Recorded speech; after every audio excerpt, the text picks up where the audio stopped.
পবিত্র রমজান মাসের কারণে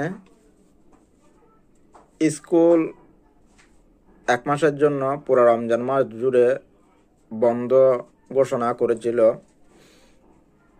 যদি বন্ধ করা হয় তাহলে অনেক ভালো হবে। বাচ্চারা রোজা প্রতি একটা ভালো ধারণা পাবে। বাচ্চার মা ওরা সুন্দরভাবে রোজা পালন করতে পারবে। কিন্তু হঠাৎ করে আজকে শুনতেছি এটা আবার সিদ্ধান্ত নেবে বন্ধ করবে কিনা। আবার কিছু স্কুল ছাত্রছাত্রী থেকে শুনতেছি রোজা 15-র পরে বন্ধ দিবে।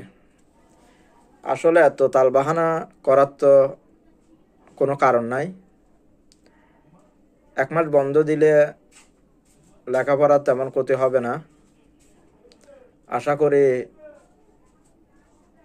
মাননীয় আদালত বিষয়টা নিয়ে আবার বিবেচনা করে রমজান মাস 1 মাস স্কুল বন্ধ রাখবে।